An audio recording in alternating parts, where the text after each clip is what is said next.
This Coast to Coast Entertainment Network program is brought to you by Beside Me Bracelets. Our bracelets are handmade for any occasion. Use the promo code Coast to Coast for 15% off. Visit their website at besideme.com.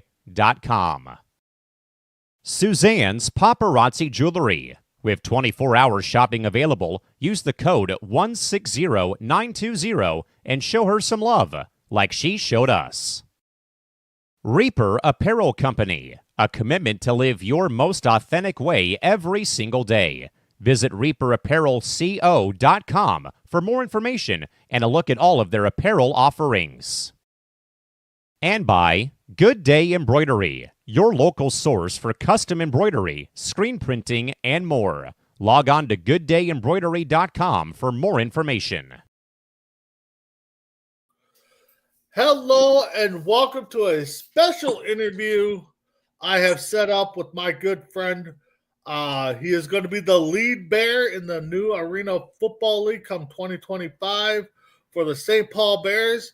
I want to welcome Coach Cody to the show. Cody, how are you doing? Doing great. Thanks for having me. No, it's always great. You know, I first got to say I'm proud of you. I've known you 10, 12 years. You've grown up a lot since our first meeting. So just give us a little background on where you started out here in Cannon Falls to how you got to become the Bears' first coach. Yeah, absolutely. Back in 2017, I tried to get into coaching after a short college career. And I tried getting into Cannon Falls High School. And unfortunately, I couldn't get a call back for anything, high school, middle school, elementary flag, anything like that.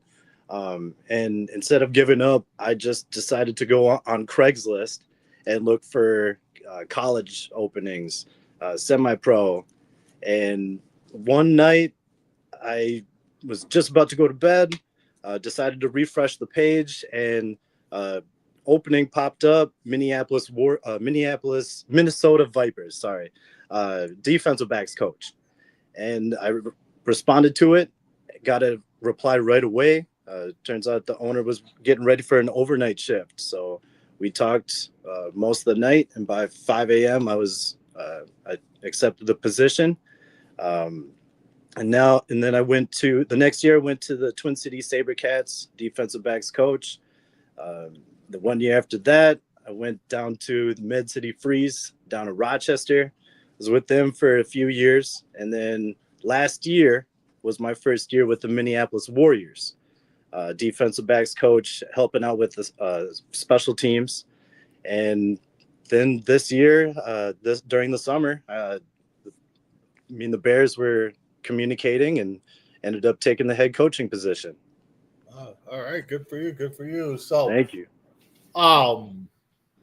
So first off, when do we expect the Bears season to start? How long? Season's going to start mid-August, run until end of June. I'm pretty sure August 10th this is going to be opening day, but everything's still brand new. Oh yeah, we got a lot of work to do though. Nope. Yeah, we're talking backstage. Got a lot of work. You've been all over trying to get sponsors, trying to get a field to call home. How many games are we looking at playing, home and away, or? So I have the full schedule, 10-game schedule, split 5 and 5, okay. No bye week. So I gotta look into that, but we still need to figure out dates for the games and then obviously venues, but we have the schedule. All right, that's good. That's good. So, we're talking backstage. You're telling me when the clock strikes midnight, you're getting a lot of calls and texts from players that are open to play. So, what is the process to build the Bears? What right now? What is the process? Is there a draft? Is it open tryouts? What do you got going on? We will have open tryouts. We still have to set a date for that and a venue. That's going to be done this week. And then we have had some signings, about 5 of them. Yep. And those are just players that we know very, very well. We wanted to lock them up and, just make sure that we were going to have them on our team. We still have another round of signings to go.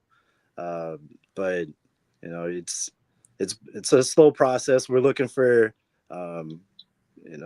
X factors. We got a list of heavy hitters. I'm going from 11-man to 8-man. So there's a little bit of adjustment. One being the center is eligible to catch passes. So, my center's got to be able to hold his own and be athletic. Mm-hmm. We need athletic wide receivers. We're looking for wide receivers. It's kind of like Steve Smith, Hines Ward, ones that aren't afraid to throw out a block. Because there are some crack blocks that people, if your head's not on a swivel, you're going to get hurt. Yeah. It's going to be fast. Yes.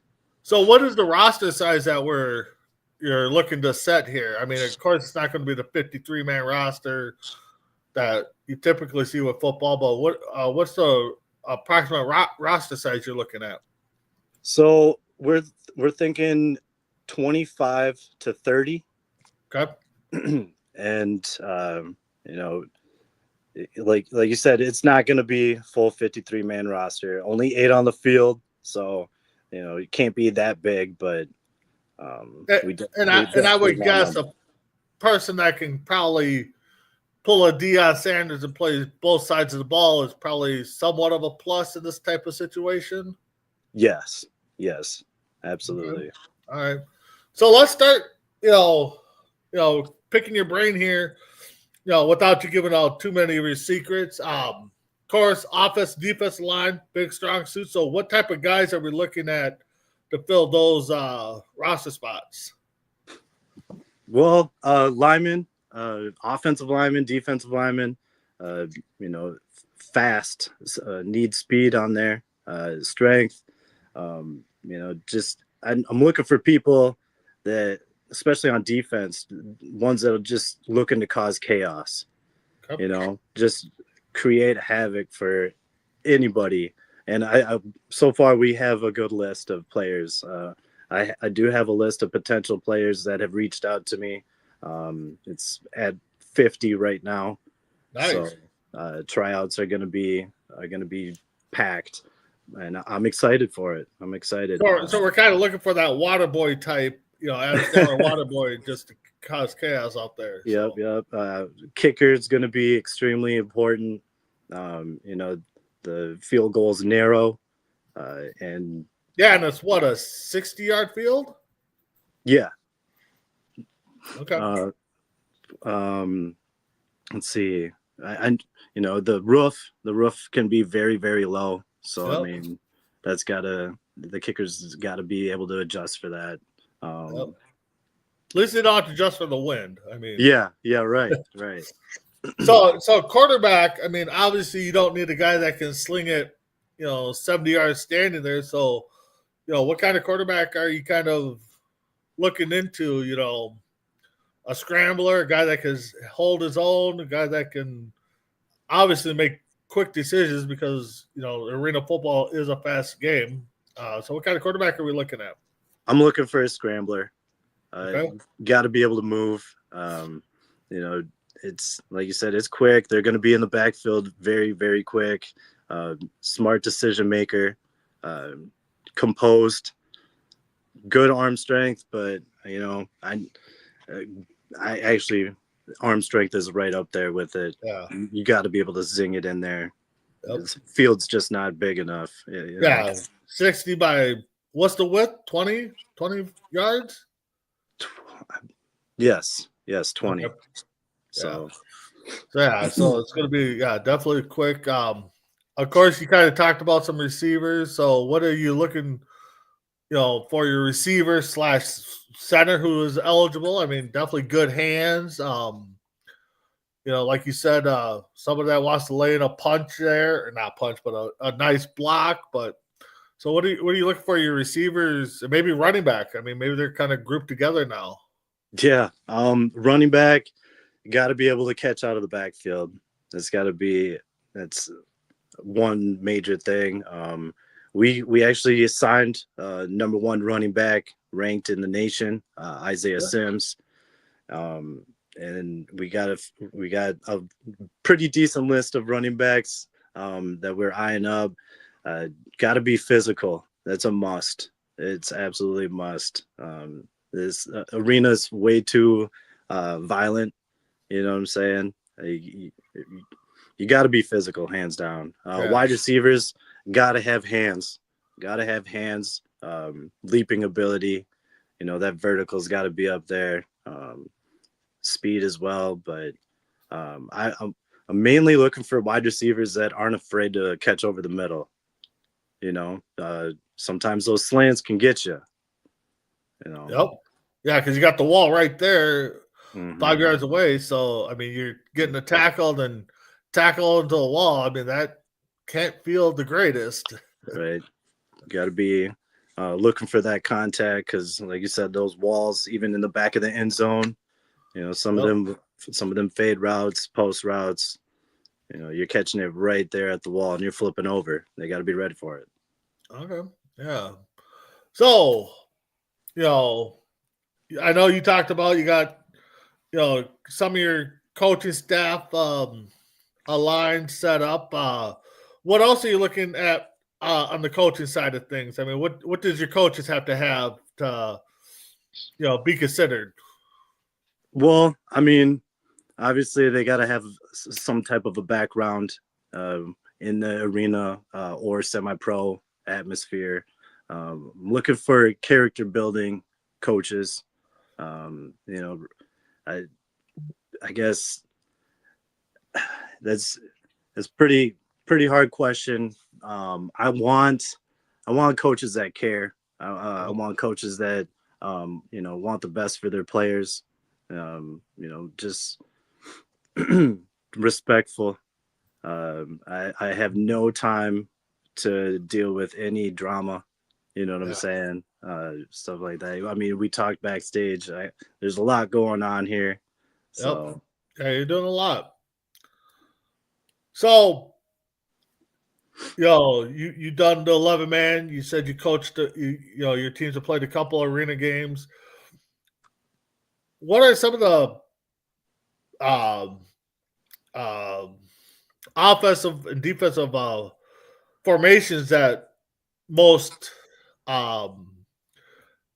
arena football teams use? I mean, you can't. I mean, I don't know. Maybe you can have 4 wideouts. I mean, with 8 guys. So, what are some of the basic formations we can see this year? I mean, just from my experience the last couple of years, defensively, a lot of zone. Okay. A lot of zone. A lot of blitzing of the linebacker. The linebacker has to raise his hand and make it known that he's the blitzing backer, even if he doesn't blitz. Yep. There's he's got to be a certain amount of distance from the ball at snap. Okay. Let's see.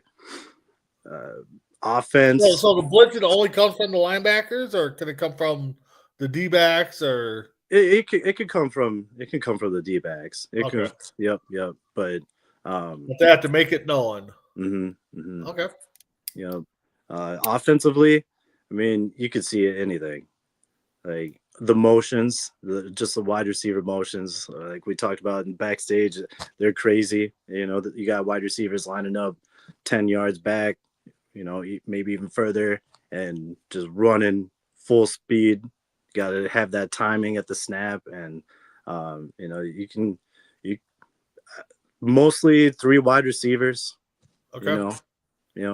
3 down linemen, 2 down linemen, 4. I mean, 3 down linemen, down linemen, and then you got your running backs. And then you kind of said that your center's kind of like your tight end. Got to hold his hold and then break into a route. Yep. That's kind of different. I mean, kind of cool to see the big guys get some love. Absolutely. So we got a comment coming in for our man Chris Mayberry, who's one of our guys here at C2C. Do you know if the games are going to be televised online or TV? Ooh, good question. Well, we are exploring a couple avenues for live streams. Maybe we can work together. Hopefully, get some live streams going. But if we could get on TV, that would be the main goal. We're still looking for sponsorships and still trying to get our name out there. Yep. So, yeah. All right, yeah. So, I know you guys don't have a home field yet. You talk about that you're exploring a couple options. As you're looking around at different venues, what are you looking for, as a place to call home? I mean, what are you guys looking for? Well, I mean, our first choice was going to be the Coliseum at the State Fair. Yep. Would have been where they have the rodeos and everything. That would have been perfect. There's already stands in there. It's all set up. Unfortunately, they're going to be doing renovations on the roof starting in April. So that's out of the question. They're going to be out of commission for a year. But we're basically looking for, venue, capacity of 5,000. It doesn't have to be big off the start. We want to make sure that we do this right. Yeah. Stands, obviously, number one, hockey type arena. If not, we are looking into boards and padding if need be. But, we've been reaching out to the TRIA Center where the Minnesota Wild practice. I've reached out to try to get a tour of Concordia University, see what they got going on. But, there's the Aldridge Arena in White Bear. That's a name that's been popped up. So we got some options. We just got to follow up and hopefully get some calls back. Yeah. So, you kind of mentioned that you've been in talks with the Bears. How did that interview process go? Well, I mean, what, I know they reached out to offer you the job, but what was the deciding factor? And, during the interview process, like, yeah, if they call me back, I'm taking the position. Yeah, that's a great question. First of all, the process was crazy. The Bears posted on Facebook, letting the public know that they were going to be a thing. And I reached out. I was just like, hey, I'm trying to get in contact with the owner. Yep. And I didn't hear anything back for a couple months. Finally, towards the end of the Warriors season, Minneapolis Warriors, they reached back out and they're like, are you still available to coach? I'm like, yeah. And then the next message was, we would be interested in having you be our head coach. I'm like, all right. So that was awesome. The decision was kind of hard. Minneapolis Warriors are an amazing organization. Got that winning pedigree. Last year, we lost 2 games by a combined total points of 5. Lost in the championship game in overtime on a 2-point conversion. So I was thinking, like, do I want to stay and be comfortable knowing what I got, or do I want to branch out and grow? And ultimately, you're not going to grow inside your comfort zone. So I decided to take the jump. No, that's good. That's, like I said, I'm very proud of you, man. Following your dream, getting that chance, getting that first put your staple on an organization has got to be big. I mean, that's something you got to be excited. So what's your message going to be? Game in, game out, practice in, practice out. What's your message to your team going to be that they know that, this is where they need to be? Man, I mean, I'm looking to start a franchise, a dynasty. We're we're looking to not only knock on the door of this league, but we're trying to kick the door down. So we're trying to make a statement. We're trying to do everything right. There's a process to everything. But I mean, if we already have a pretty good start, we got some X factors. We're going to be adding more. I mean, this is going to be the team to play for. We're going to make a statement, that's for sure. We're looking to make history. Yep. All right, that's good. That's good to say. I mean, we know the St. Paul Bears are not going to be hibernating this upcoming winter. So Facts. So I mean that what I mean, I know you said backstage, haven't really formally met the owner yet, but through your talks, what kind of vibe you get from the owner? Oh, he's that dude. He knows what he wants. He knows how to get it. We talk multiple times a day. We're probably having 15, 20 phone calls, messaging back and forth, just trying to get on the same. Well, we already are on the same page. We got a lot of the same ideas. I see the vision. One thing. We were talking about something, and I was like, "Yeah, man, sky's the limit." And he's like, "That's thinking too small." And so I was like, "Really? That's thinking too small." Wow. Yeah, I was like, "All right, bet. I gotta step it up then." But yeah. He's definitely looking to make something special. He tried first time around, and his selection for coach didn't work out as well. So I'm gonna do my hardest to make sure that he doesn't ever regret this decision. Yeah. No, that's good. That's good. I mean, definitely you and the owner have to be on the same page. You and the coaches, just like a typical work atmosphere. Your coaches have to be on the same page as you, what they want to deliver. Of course, the players have to be on there. So when it comes to selecting these players, are they, like you said, I mean, you got contacts from when you play, so you know who you're playing, but the players that you don't have contact with are they sending you video clips? Are you looking them up on social media to see what they got? I mean, what's that process like? Yeah. I'm getting clips from Huddle all day long. And I try my very best to watch them as soon as I get them. That way I don't get behind. I do also check social medias just to see, a little bit more about the player, see if they got more footage or anything on, Instagram, Facebook. But yeah, no, I'm getting a lot of film. Yeah. No, that's always good. Time consuming, I'm guessing. I mean, it probably not NFL worthy, but I mean, I'm guessing you're, hours sitting there just looking at film and stuff outside of doing your family duties and your personal work. So what's a day like of Cody? I mean, what from sun up to sundown? What's going on? Well, I mean, shoot, I don't even know where to start. Yesterday, I worked. For example, yesterday I woke up at 4 a.m. I have this morning routine that I do. It takes me 2 hours to do it, and then Monday was the start of our module 2 for college. I'm going to Southern New Hampshire University, going for my bachelor's in sports management, minor in business. So I had to try to get a head start on those classes.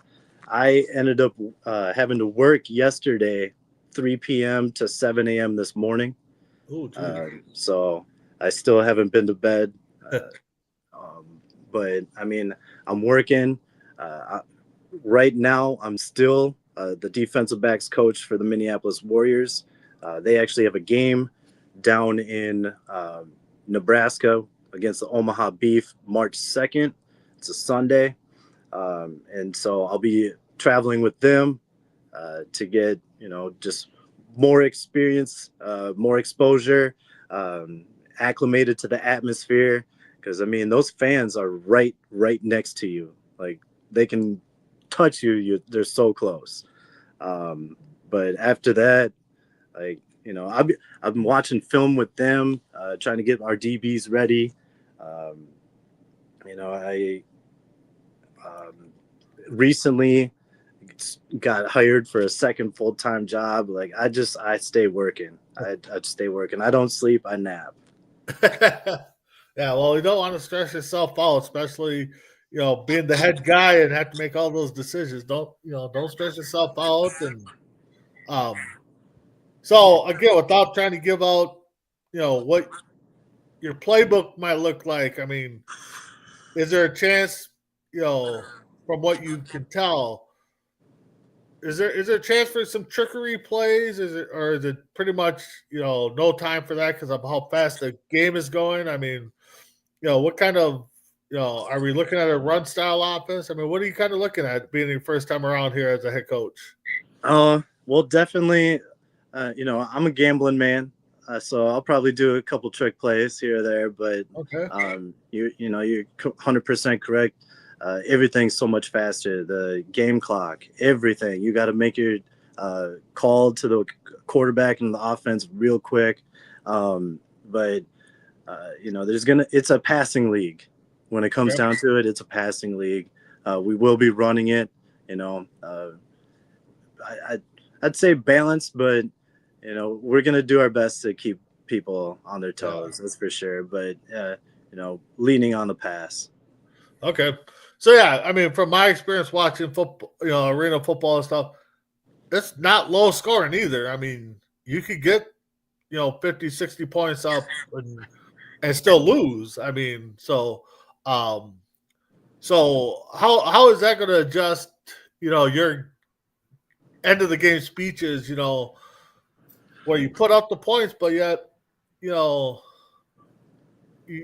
didn't pull it out? I mean, because that's got to be hard. I mean, so it is hard. It's going to be hard, but that's just it comes down to a few plays, honestly. At that point, it comes down to a few plays, and we just got to be ready to make those plays when it happens. People got to be ready to pop out and show out when their name is called. Can't feel bad for ourselves. If we shot ourselves in the foot, you know what I'm saying? Like, so I got my man here, another good buddy of mine, host of C2C Ranking with myself, Tim Hendricks.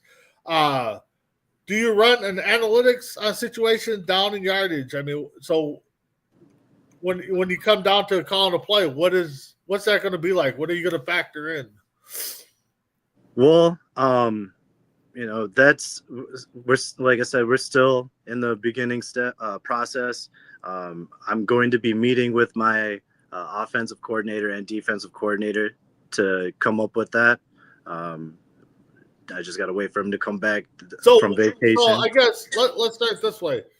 We know football, 1st and 10, stuff like that. What is the downs and the yardage? I mean, is it still 1st and 10 or is it more or less? Oh, I mean, when it comes to analytics and decision making, you mean? Yeah. Yeah. I'm not doing the analytics. No, I'm not doing that. I don't have time to try to think about that. It's, I'm going to be decisive with my decisions. Successful people make decisions quick and they don't look back. Yeah. So when you're on offense, is it 1st and 10 or is it 1st and what do you guys do to get to the next set of downs? Oh, yeah. No, I believe it's 1st and 15. Okay. We played in a 6-man league and an 8-man league in last year, but basically just one set of downs, 2 set of downs, maybe. It all depends. Okay. But there's no punting, no punts. Okay. That's basically it. Here's a question also from Tim. Are you taking the reins of play calling on both sides of the ball, or is it on the coordinators? What's your thoughts? What do you plan on doing? I'm going to be helping out with the defense. Okay.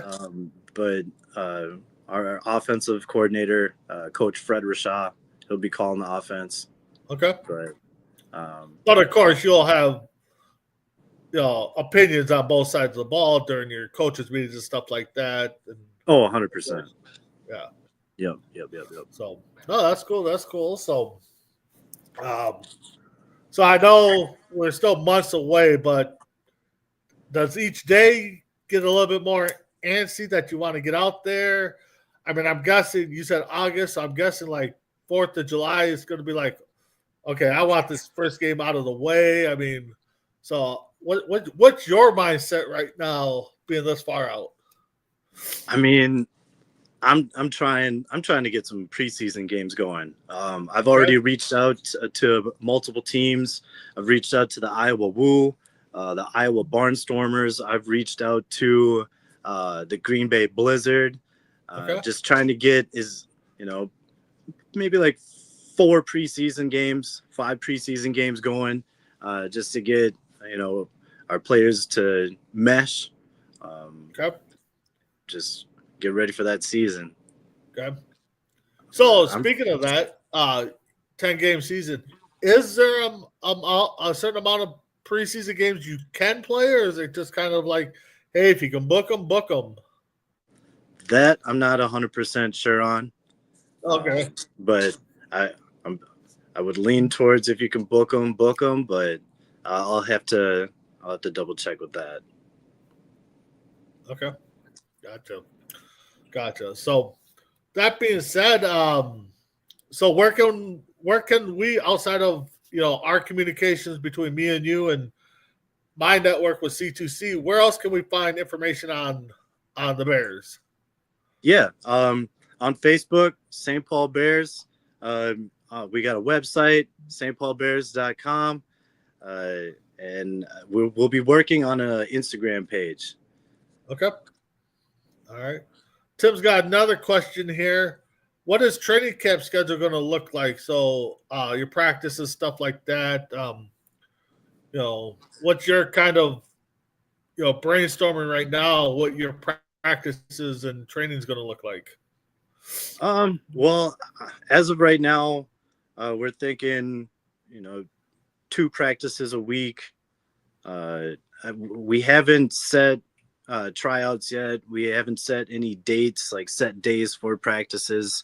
But by the end of this week, a lot of that should be figured out. Our main concern right now is the venue. As soon as we get that, everything else is just going to fall into place. Yeah. That does help when the big mountain, just like in sports, that big free agent signs, everything falls into place. So once you get that venue solidified, of course, then you can start focusing on other things. So because I mean, I'm looking for a venue for our home games, and and then we're still trying to figure out where we want to have our tryouts. We're doing a lot. We're looking for cheerleading coaches, like we talked about backstage, like everything top to bottom. I was made coach GM. For Tim. Where are you hoping to field a lot of your roster from? Guys, guys outside. I mean, where do you want to get this roster from? I mean, we're looking at arena teams. We're looking at college teams, D1, 2, and 3. CFL players. I've reached out to multiple, former college players that are in arena right now. One of them being Shannon Brooks, former Minnesota Golden Gopher. We've been talking a lot lately, and trying to make something work. But I'm looking everywhere. I'm scouting any teams that I can really. But they're mostly coming from the Minnesota, North Dakota area. Yeah, you told me you got a couple guys possibly on roster, one for sure from North Dakota. That make the trip in, and God bless their soul to make that trip. So outside of that, let's Of course, you're going to want a good fan base. You're going to want the fans to be up there. And what else are you kind of looking for to help build this team and get this team ready? Well, I mean, basically just the sponsorships and the venue. That's when it comes down to it. We have a team advisor. His name's JJ Kern, and he is very, very well connected in the community. All the U.S. Bank games happening at the stadium, he's behind that. And he started being an owner and a head coach for multiple teams. He's won 6 championships, over 100 wins in semi-pro. So Nice. He's going to be our team advisor, helping us just get the ground running. We're trying to do fundraisers, player signing events, stuff like that. But just mainly that venue, man. Oh man, I'm trying to sleep good. I do. Just as soon as that gets knocked out, we'll be all right. Yeah, it sounds like if you get that venue signed, you might be sleeping in there the first night just to call it home. I mean, maybe just once. But outside of that, Cody, I don't have nothing else for you. We'll definitely be in the works. I mean, me and you could talk about a weekly show, bring some players on. Like I said, if my schedule frees up and your team is willing to, I'd be more than happy to come down and live stream a game, home game, for everybody, kind of help you get your name out there. I know us here at C2C definitely will be more than happy to try to help as much as possible. But with that being said, Cody, I want to thank you. I want to thank Chris and Tim for commenting, and keep watching because you never know. We might have pop up a weekly show. So with that being said, Cody, thank you. And we'll see y'all next time with the St. Paul Bears. Have a good one.